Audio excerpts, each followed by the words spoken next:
Bem, vocês estão aqui pensando sobre como, ou gerando sonhos, e a mim me foi incumbido falar sobre destravar sonhos, destravando os sonhos. E é fato que gerar sonhos é uma coisa que muitas vezes nós fazemos quase que naturalmente, né? A gente pensar, projetar alguma coisa, sonhar, imaginar, e muitas vezes ficamos só nisso. Eu queria pensar com vocês nessa noite, contar duas histórias de personagens bíblicos que, de alguma maneira, viviam situações muito distintas, mas que se encontram exatamente num ambiente de gestação e de geração. Vá comigo primeiro no texto de 2 Samuel, capítulo 6, e eu vou começar te contando essa história pelo final.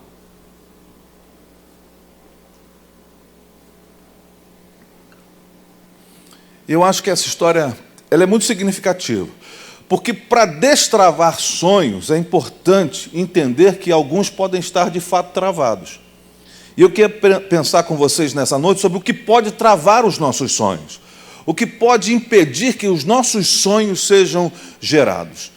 É importante se lembrar que nos textos bíblicos, principalmente do Antigo Testamento, a mulher havia como expectativa para a sua vida gerar filhos. Até porque, desde o início, havia uma promessa sobre a geração de um Messias. Então a mulher, ela que não gerava, ela era colocada e vivia à margem da sociedade. Ela vivia à margem de vários processos da própria família.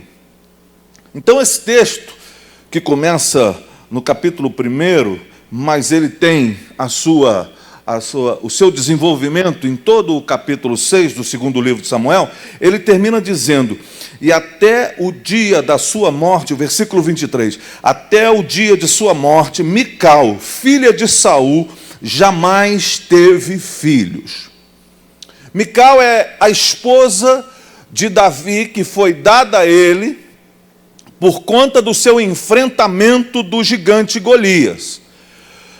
Quando Davi vê Golias bradando e clamando e gritando por alguém que fosse dos israelitas para lutar, para um combate homem a homem, e quem vencesse, a vitória seria definitiva. Davi ouve aquilo, ele vai levar queijos lá para o comandante da tropa e vai ver os seus irmãos, e ele ouve e vê o exército de Israel amedrontado, meio que cabisbaixo, porque Golias era um homem gigante, com um potencial gigantesco. Seria mais ou menos pegar qualquer um de nós aqui e mandar enfrentar desses monstros do UFC num ringue, num octógono. Talvez a gente jamais poderia pensar, isso não vai acontecer, isso não vai dar certo de jeito nenhum. E Davi chega e ele ouve aquele grito, ele ouve aquele brado, e ele faz uma pergunta que eu gostaria que você gravasse no seu coração. Ele pergunta uma coisa que a gente esquece nessa história. Davi pergunta: quanto vai ganhar o homem que enfrentar esse gigante? Por que isso é tão importante gravar? Porque Davi está ensinando para a gente que existem lutas que não vale a pena entrar. Que a gente deve perguntar: o que eu vou ganhar com isso?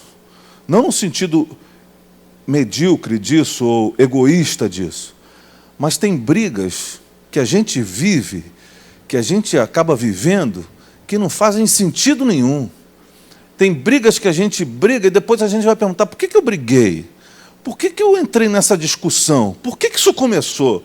Não vale nada, não ganhou nada. E tem horas que, se essa briga for de marido e mulher, quando a coisa estiver lá quente, lá na frente, ele vai perguntar: de onde começou isso? Não se sabe nem onde começou mais. Então aprenda a primeira coisa. Eu sei que vocês são uma igreja que gosta de aprender princípios. Nunca entre numa briga que não valha nada. Se você faz a conta, não vale nada, deixa para lá. Não briga, finge que perdeu, sai fora, não leva em consideração. Mas disseram para ela, quem ganhar essa briga vai casar-se com a princesa e vai ter uma bênção enorme. Sua família não vai pagar imposto mais, nunca mais. Já pensou se fosse brasileiro, o Davi? Que coisa, até eu ia entrar para enfrentar o Golias, não pagar, porque a gente paga imposto de tudo. Então não vai pagar imposto mais, opa! E aí ele ganhou a guerra, ganhou a luta e casou-se com a princesa Mical. Então Mical era filha do rei Saul, casou-se com o que seria rei, era uma princesa, mas nunca gerou um príncipe. Por quê? De onde vem essa tristeza? O que fez com que a vida de Mical fosse travada? O que fez com que ela não pudesse gerar um príncipe, sendo ela a filha de um rei, a esposa de um outro rei, uma princesa de berço? Por que ela não gerou um príncipe? Por que muitas vezes nós não estamos, de fato, gerando ou gestando os nossos sonhos efetivamente?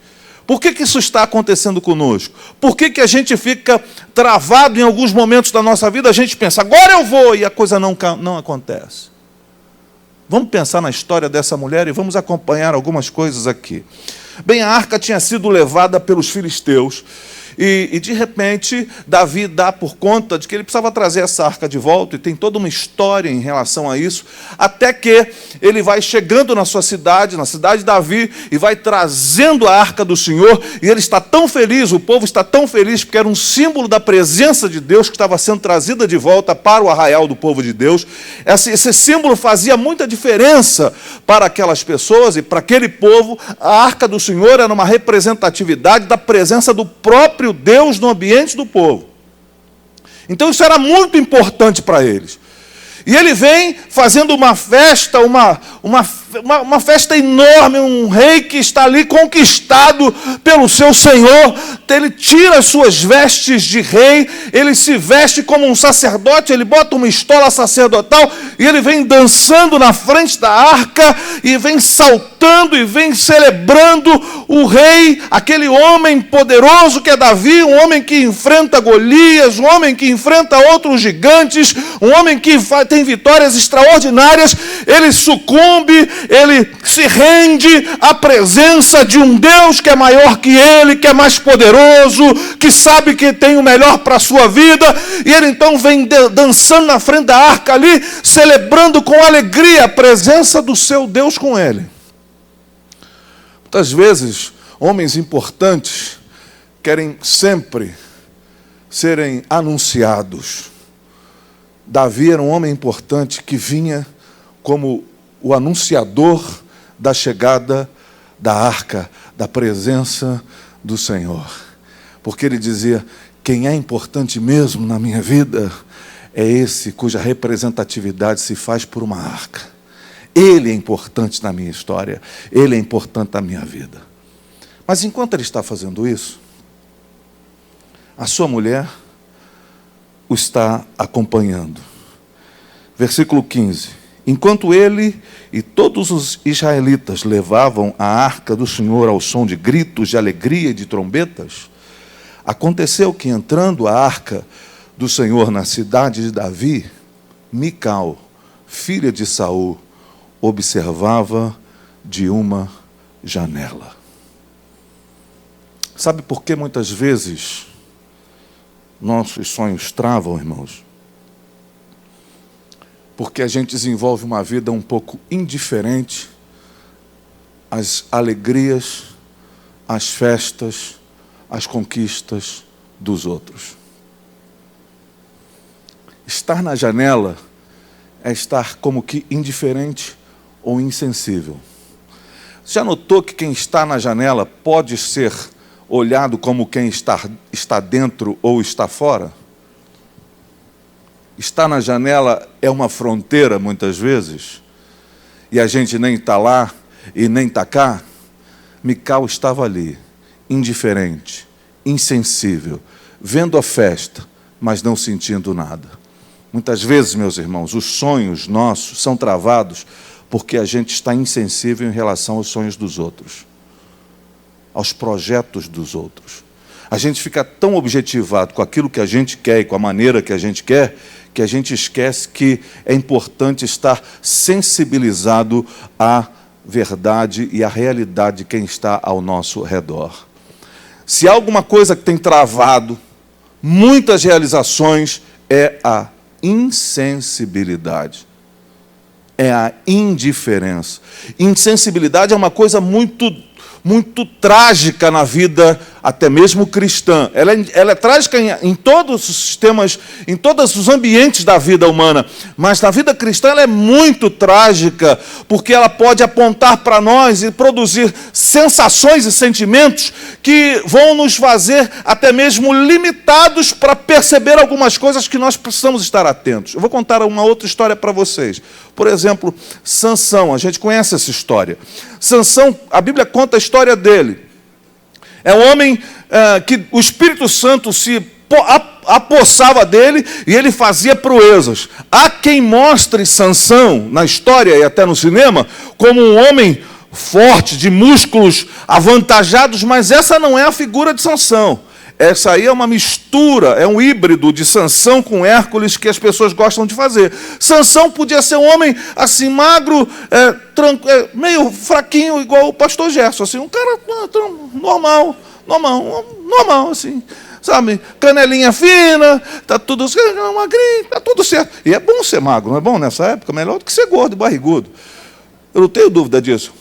Porque o problema é que Sansão não era forte por causa dos seus músculos. Ele era forte por causa da presença de Deus com ele e nele. Só que ele foi vivendo as realidades até que se apaixona por uma moça chamada Dalila. E Dalila ela é comprada pelos príncipes dos filisteus e ela fica com medo de perder a vida e de seus parentes perderem a vida. E ela começa a perguntar a Sansão: Sansão, de onde vem sua força? Aí ele começa a brincar com ela: não, se me fizer isso, eu perco a força. Aí ela fazia, você lembra da história? Ela gritava: os filisteus vão contra você. Levantava, resolvia tudo. Cadê? Vou pegar aí. Está tudo certo.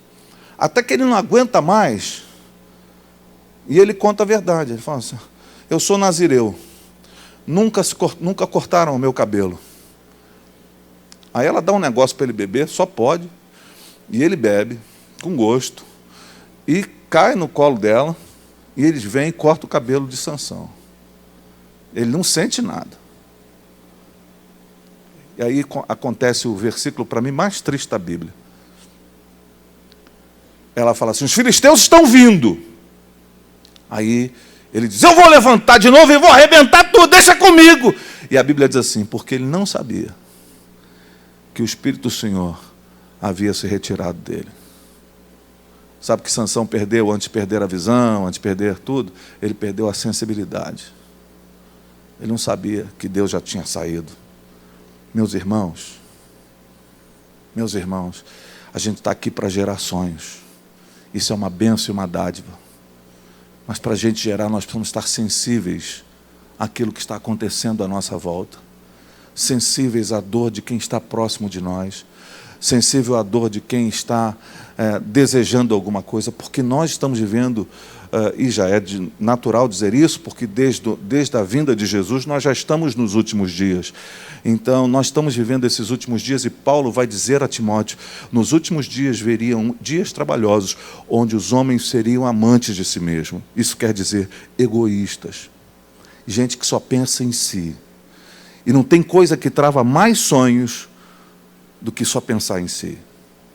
Mical estava na janela, nem dentro e nem fora, não se envolve, não se aprofunda, não quer saber. Ela está ali, vendo a sua vida e vendo a vida de todo mundo passar por uma janela. Não deixe a sua vida passar por uma janela. Não deixe ser tomado por uma insensibilidade que não faça diferença o que acontece com A, com B ou com C. Deixa-me dizer uma coisa a você: se importe com o que as pessoas estão vivendo à sua volta. Mas ela vai dizer, o texto vai dizer mais. Diz no versículo 16: e ao ver o rei Davi dançando e celebrando perante o Senhor, ela o desprezou em seu coração. Junto com insensibilidade, ela é alguém que mantém o orgulho em seu coração. Mical era alguém que se sentia melhor que os outros. O texto vai revelar isso. E o versículo 17 vai dizendo: eles trouxeram a arca do Senhor e a colocaram na tenda que Davi lhe havia preparado, e Davi ofereceu holocaustos e sacrifícios de comunhão perante o Senhor. Após oferecer os holocaustos, os sacrifícios de comunhão, ele abençoou o povo em nome do Senhor dos Exércitos. E deu um pão, um bolo de tâmaras e um bolo de uvas passas a cada homem e a cada mulher israelita. Como é que chama esse negócio esse pão de uva passa aí que a gente come no Natal? Como é? Hein? Davi deu um panetone para cada um, olha aí, vai ser feliz, né? E está aqui, depois todo o povo partiu para sua casa. Voltando Davi para casa, para abençoar sua família, Mical, filha de Saul, saiu ao seu encontro, e ele disse: como o rei de Israel se destacou hoje, tirando o manto na frente das escravas de seus servos, como um homem vulgar. Os nossos sonhos são travados quando a gente deixa a insensibilidade tomar o nosso coração e a indiferença. Quando a gente deixa o orgulho se manifestar e faz com que a gente se pense melhor que os outros. E, em terceiro lugar, a gente deixa os nossos sonhos travados quando a gente despreza as coisas essenciais por conta das coisas secundárias. Sabe o que ela está falando?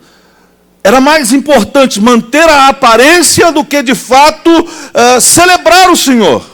Você não podia se despir da sua roupa de rei, porque isso marca você. Nós não somos marcados pelas coisas que temos, nós somos marcados por quem somos, meus irmãos. Na presença do Senhor, aquilo que temos do Senhor é mais importante que qualquer coisa que a gente possa alcançar na vida. Então não deixe a insensibilidade, não deixe o orgulho, não deixe essa vaidade, não deixe essa indiferença, não deixe essa superficialidade tomar conta do seu coração. Ela deixa com que a superficialidade, aquilo que não tem tanto valor, aquilo que é superficial, se aloje no seu coração como sendo essencial.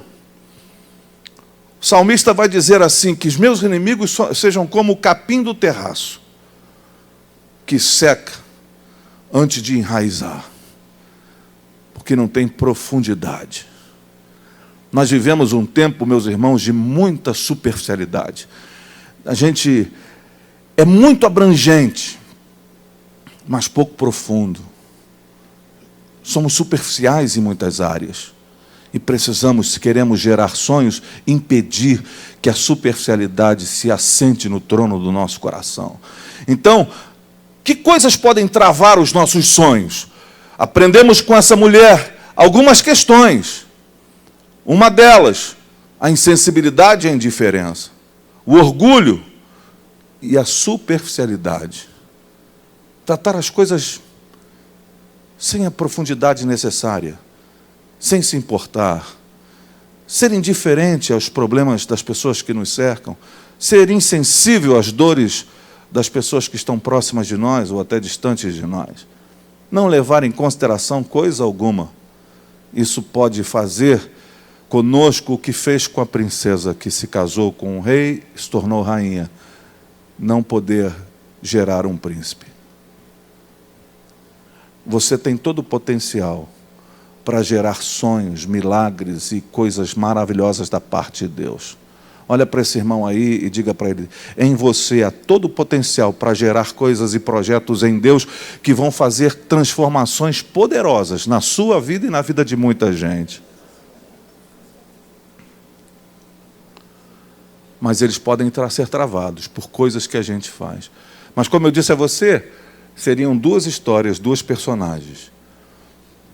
Uma pessoa pode nascer muito bem, mas viver o resto dos seus dias sem gerar sonhos, sem gerar filhos, sem produzir, porque deixou tomar por insensibilidade, por orgulho, por indiferença e por superficialidade. Mas como é que eu faço para mudar esse ciclo? Tá bom, pastor, o senhor me encontrou aqui. Eu sou essa pessoa insensível, indiferente. Eu não estou nem aí. Estou nem aí, não vou confessar isso, não vou dizer isso, não vou na frente, mas eu sou assim. E se não, pelo menos não admito, eu vivo assim. Sou orgulhoso, me sinto melhor. Acho que não sou muito bem avaliado pelas pessoas, deveria ser melhor visto pelas pessoas. Isso é superficial. Não vou confessar, mas eu entendo isso. Como é que eu mudo isso, pastor? Vamos caminhar.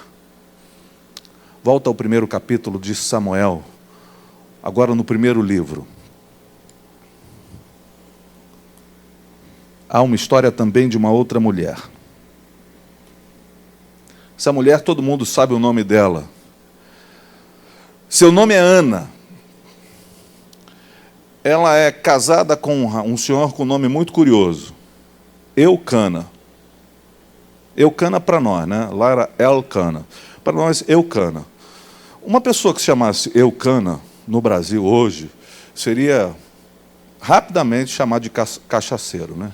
Isso é um cachaceiro miserável. Eucana é cachaça. E ela é casada, então, com Eucana.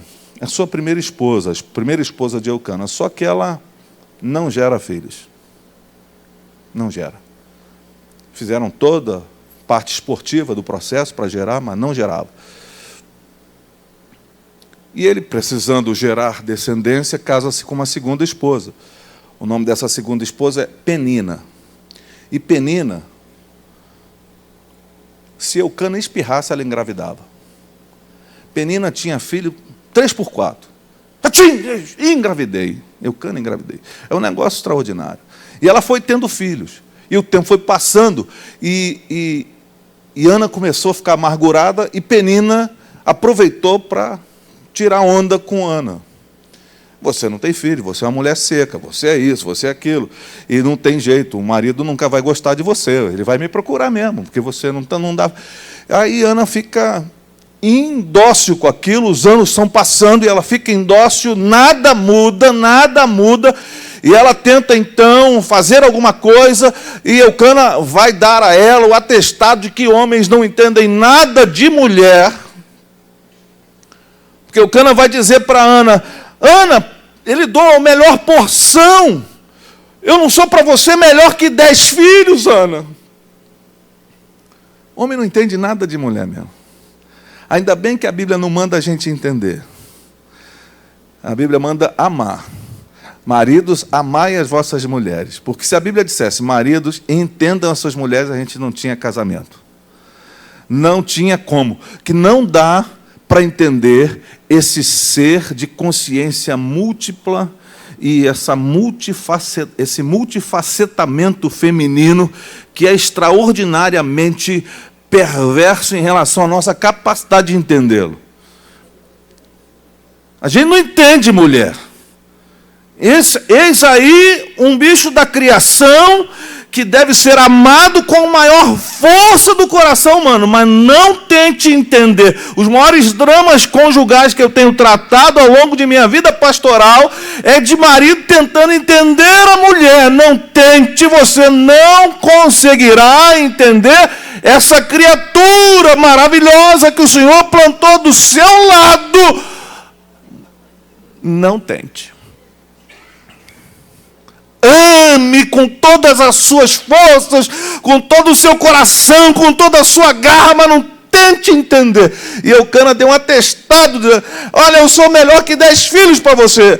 Eucana, meu querido Eucana, marido é marido, filho é filho, não entro nesse meio. Tá bom, Eucana desistiu de tentar ser melhor que 10 filhos. E foram servir ao Senhor num culto. Iam sempre lá no culto. Mas naquele culto foi diferente. Ana rasgou seu coração. Tudo está aqui no capítulo 1. Rasgou seu coração. Despejou sua alma. Ela orou tanto que não tinha mais o que falar e ela só balbuciava. Chorava. sua alma diante do Senhor. Tem muita gente querendo elaborar palavras e discursos para Deus. Deus não precisa de muitas palavras elaboradas. Deus precisa de almas que se derramem diante dele.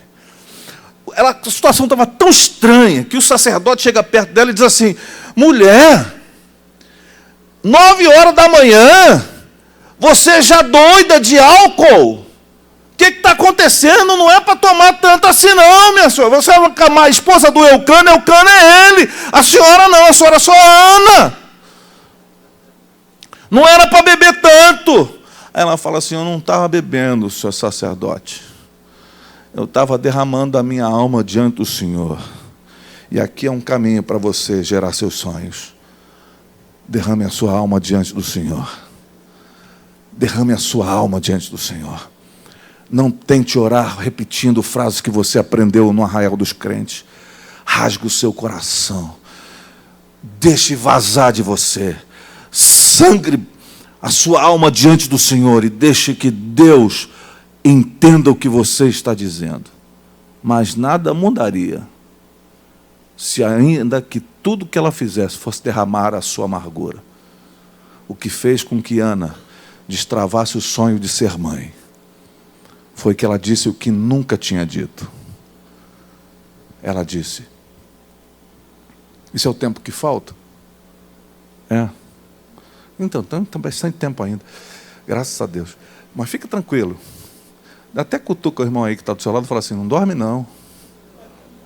Eu sei que eu não sou desses pregadores elaborados, né? Eu sei que eu sou mais...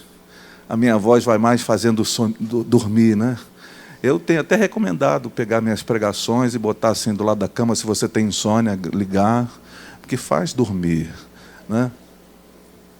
Mas Ana faz uma coisa que não havia feito, então, em toda a tua trajetória, sua trajetória de pedir, de implorar, de querer um filho.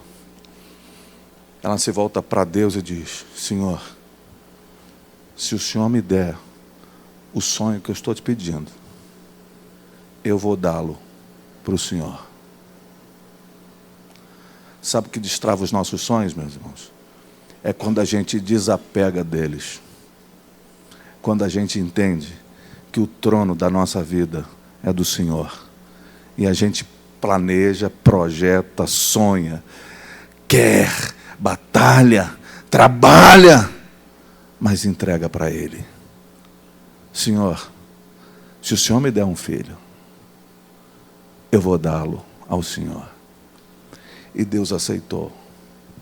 Porque Ana queria um filho, mas Deus queria um sacerdote. Ana queria um filho, mas Deus queria um juiz. Ana queria um filho, mas Deus queria um profeta. Ele falou: tá bom, minha filha, eu aceito. E ela engravidou. Desmamou Samuel. Levou Samuel. Entregou para o sacerdote, para Samuel viver toda a sua vida para Deus. Mas Deus deu mais filhos para Ana a partir daquela ação.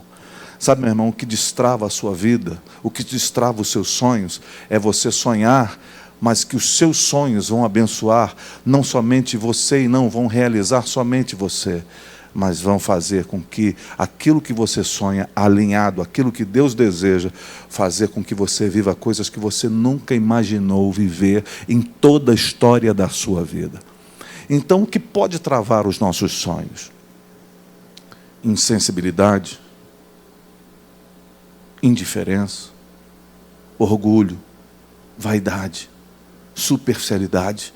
Essas coisas podem travar os nossos sonhos, podem impedir que a gente gere sonhos. Mas há coisas que podem destravar, e você talvez esteja aqui em busca disso. Derrame a sua alma diante do Senhor. Fale com Deus como você nunca falou antes. Exponha a sua dor, a sua angústia. Mas lembre-se de entregar os seus sonhos, a sua vida, os seus projetos, os seus desejos para Deus. Porque Ele sabe melhor como realizar as maiores obras e tudo que Ele deseja a partir de você.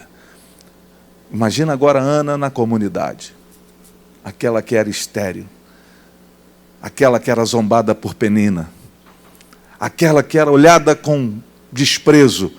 Agora ela anda no meio da comunidade, na avenida central da sua cidade, e todos diziam: a mãe de Samuel, é a mãe do profeta, é a mãe do juiz, é a mãe do homem que faz diferença na nossa nação. Meus irmãos, o que você está trazendo diante do Senhor pode parecer uma coisa simples, mas se elas estão nas mãos de Deus, eles podem fazer uma diferença gigantesca, porque depende muito de em que mãos estão os projetos de Deus. Na minha mão, algumas pedras poderiam quebrar umas vidraças na minha adolescência, mas na mão de Davi derrubam gigantes. Nas minhas mãos, um prego poderia fazer alguma coisa interessante, apesar da minha completa falta de habilidade para lidar com as coisas manuais. Eu sou terrível, horroroso. Eu fui consertar uma mesa lá na minha casa uma vez, sentaram lá e a mesa soltou. Eu peguei assim, deixa comigo que eu vou consertar. Eu peguei parafusos grandes e furei assim, pá, pá. Agora sim, nunca mais essa mesa vai soltar. Quando virei, os parafusos estavam para fora, assim, tudo aqueles parafusos, tudo assim, me olhando, com aquela cara orgulhosa de parafuso. Falei assim, enganei o bobo. Eu sou horroroso para isso. Um prego na minha mão pode fazer algumas coisas, mas nas mãos do Senhor Jesus, salvam a humanidade. Pegue os seus sonhos, entregue nas mãos dele. Gere, mas entregue, porque essa entrega vai mudar a sua história, a sua vida, e vai destravar a sua história diante das pessoas, e diante daqueles que te zombam, aqueles vão te louvar pelas coisas poderosas que Deus fez através da sua vida. Deus te abençoe, que você aprenda isso, que você não deixe nada travar você, mas que você se levante em nome de Jesus.